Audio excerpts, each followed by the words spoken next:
The decision you make today drastically changes your life tomorrow. And I do think that there's a big difference between grieving and dwelling. And when you're in the thick of loss, I think it's hard to tell the difference. Grieving to me is natural. It's necessary. It's the process of loving someone when they're no longer physically here. It's the ache, the memories, the tears, the silence, the longing. And it's letting yourself feel without shame.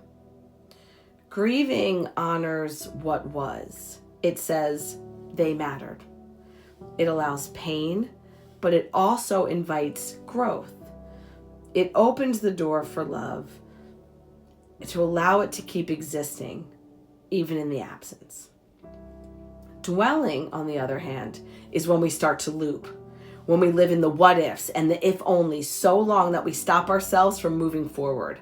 It's not just remembering, it's rehearsing the pain until it becomes our only language. Dwelling happens when we become afraid to feel anything but pain. But it feels like letting go of that pain means letting go of them. But the truth in that, to me, is that you can grieve without staying stuck in the suffering. Pain is inevitable, but suffering is not. And the suffering is what we do with our own system of thinking. What does it mean? The vision for our future. Who am I now? Grieving allows for movement. Dwelling keeps us frozen. Grieving says, I miss them and I'm learning how to carry them with me. Dwelling says, I'll never feel okay again. I'll never deserve to feel okay again. My life is over too. That voice that tells you that you have to suffer forever to prove your love, that's not grief. That's guilt, that's fear, that's trauma. That's not true. Our love is not measured by how destroyed you are. That doesn't measure our love. Your grief is not more valid because you've stopped living.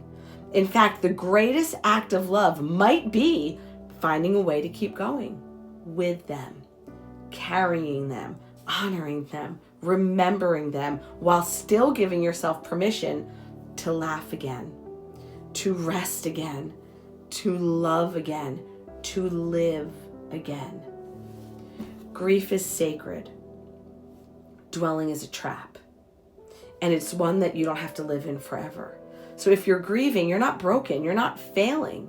You're doing something profoundly human. And if you're dwelling, that's okay too. But let's call it what it is. Your system trying to protect you from a pain that felt impossible to survive. So it's time to start shifting from surviving to growing. Learn how to grieve with more love than pain.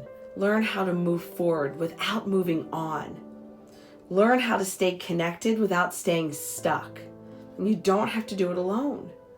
And sometimes we convince ourselves that staying in the hurt honors them, that our ability to punish ourselves proves our loyalty. But love doesn't ask you to suffer forever. Love says, I'm still here. I'm in your heartbeat. I'm in your memories. I'm the way that you show up for others, more tender, more open, more empathetic, more compassionate. Love doesn't disappear when the body does.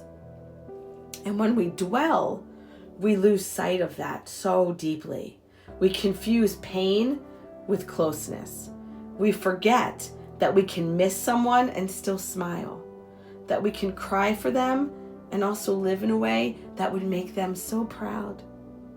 And I know it sounds simple, but it's not easy. There's a kind of safety in the pain, because at least in the pain, they still feel near, and there's like a control in that. Letting the pain shift feels like a betrayal, but it isn't. It's bravery.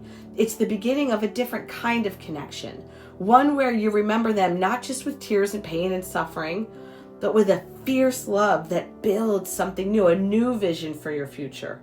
You're not leaving them behind. You're taking them with you into a future where their legacy is how you live, how you love, how you serve.